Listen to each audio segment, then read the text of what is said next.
पिलांको अक्षर भूल पाई दायी किए शिक्षक ना अभिभावक ठीक भाव शिखा जाऊनी ब्रह्मा विष्णु महेश्वर। भिडटी को लास्ट पर्यंत देखंतु स्किप करंतु नहीं। जो मैंने फास्ट टाइम साइट को विजिट करचंती से मैंने सब्सक्राइब करी बेल आइकन ने ऑल क्लिक करंतु फॉर जो नुआ वीडियो अपलोड होबो तार नोटिफिकेशन फास्ट आपण पाखे पहुँच पारिबो। लाइक करंतु एवं अन्य बंधु मानकु शेयर करंतु। एप्रिल 2 तारिख सारा राज्य में बड़ धूमधाम पालित हो जाइए खड़ीछुआ दिवस। यह 4 दिन धरी चलला। यही दिवस को शिक्षक शिक्षयित्री मैंने एभली भाव पालन कले जे किए खुशी हुंतु बा न हुंतु निजे आगे बहुत खुशी हो गले। व्हाट्सएप ग्रुप इंस्टाग्राम टेलीग्राम भली सोशल मीडिया रे निज प्रशंसार चिठा अपलोड कर चलिले।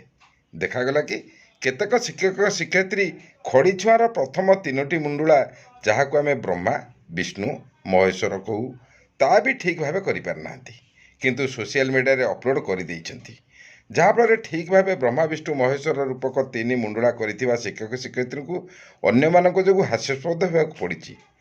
तेबे आसंतु आज से ब्रह्मा विष्णु महेश्वर रूपक 3 मुंडुला शिखिबा और शिखाइबा। अच्छा पिले आज आलोचना करवा अक्षर विषय रे। साधारणतः देखिबो पिले आमे जत्ते बेले बड़ हो जाऊ छोट बेलू आम अक्षर अभ्यास कर चलू प्रथम श्रेणी आमर अक्षर अभ्यास चले। अक्षर जदि गोल हुए जेकोसी परीक्षा देले आमको आत्मसंतोष मिले। केतेक पिलांकर भल अक्षर मोटे हुए कौन पाई हुए ना आमर मूलदुआ अक्षर शिखिबार जो प्रणाली से प्रणाली आम अवलंबन करूना। आमे कौन करूँ ना ई लिखिले 2टा शून्य देगिरी लिखिदवा च लिखिले ठडे देगिरी ता उपरे एभली अर्धवृत्ताकार कर लिखिदवा। तेणु ये करने द्वारा आमको अक्षर शिखिबाई बा अक्षर आमर गोल हाँपाई बहुत असुविधा हुए। तेणु आज आम देखा कौ प्रणाली रे अवलंबन कले आम अक्षर भल हम। तापर जो वर्ण बा अक्षर को आम वर्ण कहू अक्षर को आम वर्ण भी कहू आम ताकू साधारणतः व्याकरण भाषा वर्ण बोली कहती आम किंतु साधारण भाव में ताकू अक्षर बोली कहू। अक्षर तो गोल हम ता सहित वर्ण उपर अ ठू क्ष पर्यंत आम ओडिया भाषा जो वर्ण अच्छी 50टी वर्ण ये वर्ण उपर आम व्यापक ज्ञान हासिल कर ये अक्षर कौ भली तार व्यवहार कर तार व्यवहार प्रणाली जापर। तेणु आमको कौन करा पड़े प्रथम अक्षर शिखा कले तुम पे जानीज आम जो दिन खड़ी छुअती शांत सरस्वती पूजारे कि गणेश पूजार जो दिन खड़ी छुअती आमको ब्रह्मा विष्णु महेश्वर लिखा जाए कहीं ना भारतीय सभ्यतार ब्रह्मा विष्णु होती मूल गुरु। ये त्रिदेव को आम ज्ञानर प्रतीक भाव मानी था। तेणु यही दृष्टि ये त्रिदेव को स्मरण करी जेकोसी काम आरंभ कले आमर शुभ हुए। आमको भल पाठ पढ़ापी सुनागरिक हाँपाई आमको कौन करा पड़े ब्रह्मा विष्णु महेश्वर पाठ को आरंभ करा पड़े। आम से समस्ते कर जो ब्रह्मा विष्णु महेश्वर 3टी गोले आम बुलाऊँ से 3टी गोले आम कौन करती ना सीधा 3टा जाक गोले को बाँरु डाहाण को बुले दिखती ना आम से भली करवा ना से भूल। ब्रह्मा विष्णु महेश्वर जदि आम ठीक भाव में मड़ेबा ताहले आमर अक्षर गोल हम कहीं ना बुझे दूसरी आम ब्रह्मा विष्णु महेश्वर किभली मड़ेबा। देख पिले ना ब्रह्मा ब्रह्मा कहले आम जो गोलटा करवा सीधा एमती बामरु डाहाण को जीव ये बामरु डाहाण को गले यहाँ आम कह ब्रह्मा ये ब्रह्मा को मड़ेबा बुझल ना पिले। अरे पिले बुझुछ ना नहीं ब्रह्मा को मड़ेबा हेले आम बाँरु डाहाण को जीवाकू पड़ो। तापर ब्रह्मा को मड़े सारा पर विष्णु को मड़ेबा विष्णु को मड़ेले कौन हम ना आम जो खड़ी छुअती जे नना आमको मड़ाती से सब बाँरु डाहाण को मड़े ना ब्रह्मा को जो बाँरु डाहाण को मड़ाऊँच ठीक से विष्णु को उल्टा डाहाणु बाम आड़ को आंटी क्लॉक वाइज आमको बुलेवा को पड़ो। ये आरंभ कर यहाँ बामरु डाहाण को ब्रह्मा जाऊँगी विष्णु हम कौन ना डाहाणु बाम आड़ को आसो डाहाणु बाम आड़ को सब विष्णु को मड़ेबा पड़ो। महेश्वर महेश्वर को आम कि मड़ेबा ना अर्धवृत्ताकार मड़ेबा ये एठू ए जाए अधा नवा पुणी एठू ए जाए अधा नवा।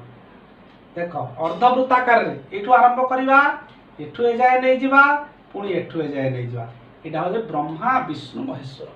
এইভাবে ভাবে যে আমি ব্রহ্মা বিষ্ণু মহেশ্বর মরেଇବା তাহলে କ'ଣ হব ନା ଆମ ଅକ୍ଷର ନିଶ୍ଚିତ ଗୋଲ ହବ। କାହିଁକି ହବରେ ପିଲେ ତୁମେ ଜାଣିଛ କି କୁହ? ଶୁଣ ମୁଁ କହୁଛି, ତୁମେ ଜାଣିନ ତାହେଲେ ଶୁଣ। କ'ଣ ନା ଆମର ଯେଉଁ ଅକ୍ଷର ଗୁଡ଼ିକ ସବୁ ଗୋଲାକାର। ଆମ ଓଡ଼ିଆ ଭାଷାରେ ଯେଉଁ ଅକ୍ଷର ଗୁଡ଼ିକ ଗୋଲାକାର। କେଉଁ ଅକ୍ଷରଟା କେତେବେଳେ ବାଁରୁ ଡାହାଣକୁ ମୋର ର ଆମେ ଲେଖୁଛନ୍ତି, ଆମର ବାଁରୁ ଡାହାଣକୁ ଯାଉଛି। ଚ ଲେଖିଲା ବେଳେ ଗୋଲେଇଟା କ'ଣ ହେଉଛି ନା ଡାହାଣରୁ ବାମ ଆଡ଼କୁ ଯାଉଛି। ଆଉ ର ଲେଖିଲା ବେଳେ ଉପର ଇଏଟା ଅର୍ଦ୍ଧବୃତ୍ତାକାର ହେଉଛି। ତେଣୁ ଏଇ ଦୃଷ୍ଟିରୁ ଆମ ଓଡ଼ିଆ ଭାଷାରେ ଯେଉଁ ଗୋଲାକାର ଅକ୍ଷର ଗୁଡ଼ିକ କେତେବେଳେ ଗୋଲେଇଟା ଡାହାଣରୁ ବାମ ଆଡ଼କୁ ଯାଉଛି, କେତେବେଳେ ବାମରୁ ଡାହାଣ ଆଡ଼କୁ ଯାଉଛି, କେତେବେଳେ ଅର୍ଦ୍ଧବୃତ୍ତାକାର ହେଉଛି। ତେଣୁ ଏଇଥିପାଇଁ ହାତ ସଳଖିବା ପାଇଁ ଅକ୍ଷର ଗୋଲ ହେବା ପାଇଁ ବ୍ରହ୍ମା ବିଷ୍ଣୁ ମହେଶ୍ୱରକୁ ଏଇଭଳି ମଡ଼େଇଲେ ଅକ୍ଷର ଗୁଡ଼ିକ ପର ପର୍ଯ୍ୟାୟରେ ଗୋଲ ହେବ। ଯଦି ବ୍ରହ୍ମା ବିଷ୍ଣୁ ମହେଶ୍ୱରକୁ ଆମେ ଠିକ୍ ଭାବେ ମଡ଼େଇବା ତାହେଲେ ନିଶ୍ଚିତ ଆମ ଅକ୍ଷର କେବେ କଦର୍ଯ୍ୟ ହେବନି। ଆମ ଅକ୍ଷର ଅତ୍ୟନ୍ତ ସୁନ୍ଦର ହେବ, ଅତ୍ୟନ୍ତ ଗୋଲ ହେବ, ଯେଉଁଟାକି ଆମ ପାଇଁ ପ୍ରଯୁଜ୍ୟ। ବ୍ରହ୍ମା ବିଷ୍ଣୁ ମହେଶ୍ୱର ପ୍ରାୟତଃ ପିଲାମାନେ ଠିକ୍ ଭାବରେ ମଡ଼େଇ ଥାନ୍ତି, ସବୁ ବାଁରୁ ଡାହାଣକୁ ତିନୋଟି ଗୋଲ ମଡ଼େଇ ଦିଅନ୍ତି। ନା, ତା କେବେ କରିବାନି, ବୁଝିଲ ନା ପିଲେ? ତମେ ଏଇଭଳି ବ୍ରହ୍ମା ବିଷ୍ଣୁ ମହେଶ୍ୱରକୁ ଅଭ୍ୟାସ କରିବ ବା ଯେଉଁ ଶ୍ରେଣୀରେ ପଢ଼ୁନ କାହିଁକି ଅକ୍ଷର ଗୋଲ ହେବାକୁ ହେଲେ ପ୍ରାଥମିକ ସ୍ତରରେ ଆମକୁ ଏଇ ପନ୍ଥା ଅବଲମ୍ବନ କରିବାକୁ ପଡ଼ିବ। ବ୍ରହ୍ମାକୁ ବାଁରୁ ଡାହାଣ ଆଡ଼କୁ ମଡ଼େଇବା, ବିଷ୍ଣୁ ବ୍ରହ୍ମାକୁ ଏଇଭଳି ଯଦି ଆମେ ମଡ଼େଇବା ବାଁରୁ ଡାହାଣ ଆଡ଼କୁ ତାହେଲେ ନିଶ୍ଚିତ ଭାବରେ ଅକ୍ଷର ଗୋଲ ହେବ। ଆମେ ଯେଉଁ ବାଁରୁ ଡାହାଣକୁ ଯେତେବେଳେ ଆମ ଅକ୍ଷର ଗୁଡ଼ିକୁ ଲେଖୁଛୁ, ଯେଉଁ ଅକ୍ଷରରେ ବାମରୁ ଡାହାଣକୁ ଗୋଲେଇ ଅଛି ସେ ଗୋଲେଇ ଠିକ୍ ହେବ। ଯେତେବେଳେ ଡାହାଣରୁ ବାମ ଆଡ଼କୁ ଗୋଲେଇ ଯେଉଁଗୁଡ଼ିକ ଆମେ କରୁଛନ୍ତି, ବିଷ୍ଣୁକୁ ଆମେ ଡାହାଣରୁ ବାମ ଆଡ଼କୁ ମଡ଼େଇବା ତାହେଲେ ସେ ଗୋଲେଇ ଗୁଡ଼ିକ ଠିକ୍ ହେବ। ଆଉ ଯେଉଁ ଅର୍ଦ୍ଧବୃତ୍ତାକାରର ଯେଉଁ ଅକ୍ଷର ଗୁଡ଼ିକରେ ରହୁଛି ସେ ଅର୍ଦ୍ଧବୃତ୍ତାକାର ପାଇଁ ମହେଶ୍ୱରକୁ ଆମେ ଏଇଭଳି ଏଠୁ ହାଫ୍ ସର୍କଲ ବା ଅର୍ଦ୍ଧବୃତ୍ତାକାରରେ ରଖିବା। ଏଇଭଳି ବ୍ରହ୍ମା ବିଷ୍ଣୁ ମଡ଼େଇଲେ ନିଶ୍ଚିତ ଭାବରେ ଅକ୍ଷର ଗୁଡ଼ିକ ଆମର ଗୋଲ ହେଇପାରିବ। ତେଣୁ ଆମେ କ'ଣ କରିବା? ଏଇଭଳି ଭାବରେ ଘରେ ବ୍ରହ୍ମା ବିଷ୍ଣୁ ମହେଶ୍ୱରର ଅଭ୍ୟାସ କରିବା। ଯଦି ବ୍ରହ୍ମା ବିଷ୍ଣୁ ମହେଶ୍ୱରର ଅଭ୍ୟାସ ଆମେ ଘରେ ଠିକ୍ ଭାବରେ କରିବା ତାହେଲେ ନିଶ୍ଚିତ ଭାବରେ କ'ଣ ହେବ ନା ଆମର ଅକ୍ଷର ଗୁଡ଼ିକ ଗୋଲ ରହିବ। କୌଣସି ପରିସ୍ଥିତିରେ ଅକ୍ଷର ଆମର କଦର୍ଯ୍ୟ ହେବାର ପ୍ରଶ୍ନ ଉଠିବ ନାହିଁ।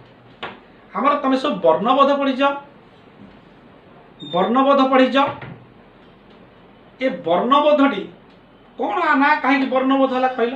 ତମେ କହିଲ, ତମେ ଜାଣିନ? ହଉ ମୁଁ କହୁଛି ଶୁଣ। ବର୍ଣ୍ଣବୋଧ, ବର୍ଣ୍ଣ ମାନେ ଅକ୍ଷର, ବର୍ଣ୍ଣ ମାନେ ଅକ୍ଷର, ଅଠୁ କ୍ଷ ଯାଏ ଯେଉଁ ଅକ୍ଷର, ବୋଧ ମାନେ ବୁଝିବା। ଆମେ ଅକ୍ଷର ଗୁଡ଼ିକୁ ବୁଝିବା ପାଇଁ ଏ ବହିଟି ପଢ଼ୁଛନ୍ତି ବୋଲି ଆ ନାଁ ହେଉଛି ବର୍ଣ୍ଣବୋଧ। ତା ଆଗରୁ ଲେଖାଯାଇଛି ମଧୁବର୍ଣ୍ଣବୋଧ, ଛବିଳ ମଧୁବର୍ଣ୍ଣବୋଧ। ମଧୁ ମାନେ ତାକୁ ଭକ୍ତ କବି ମଧୁସୂଦନ ରାଓ ଲେଖିଛନ୍ତି। ଯେହେତୁ ଭକ୍ତ କବି ମଧୁସୂଦନ ରାଓ ଲେଖିଛନ୍ତି ତାଙ୍କ ନାଁ ଯେ ମଧୁବର୍ଣ୍ଣବୋଧ ହେଇଛି। ଆଉ ଛବିଳ ନା ଛବି, ଚିତ୍ର ମାଧ୍ୟମରେ ବୁଝା ହେଇଛି। ତମେ ଛୋଟ ଛୋଟ ପିଲା ନା ନାଇଁ, ତମେ ଛୋଟ ଛୋଟ ତମେ ଚିତ୍ର ଆଙ୍କିବା ଭଲ ପାଅ ନା ନାହିଁ? ଆରେ ତୁମେ ଭଲ ପାଅ ନା ନାହିଁ? ଆମେ ସମସ୍ତେ ବା ତୁମେମାନେ ମଧ୍ୟ ଯେହେତୁ ଚିତ୍ର ଆଙ୍କିବା ପାଇଁ ଭଲ ପାଅ, ଏହି ଦୃଷ୍ଟିରୁ ତା ନାଁ ଦିଆ ଛବିଳ ମଧୁ ବର୍ଣ୍ଣବୋଧ। ଅକ୍ଷର ଗୁଡ଼ିକୁ ଚିତ୍ର ଭାବରେ ଉଦାହରଣ ମାଧ୍ୟମରେ ତମକୁ ବୁଝେଇ ଦିଆଯାଇଛି। ତେଣୁ ତମେ ତାକୁ ଅବଲମ୍ବନ କଲେ ନିଶ୍ଚିତ ଭାବରେ ଭଲ ଭାବରେ ଅକ୍ଷର ଗୁଡ଼ିକ ଲେଖିପାରିବ ଏବଂ କେଉଁ ଅକ୍ଷରର ପରିଚୟ କ'ଣ ତମେ ଦେଇପାରିବ।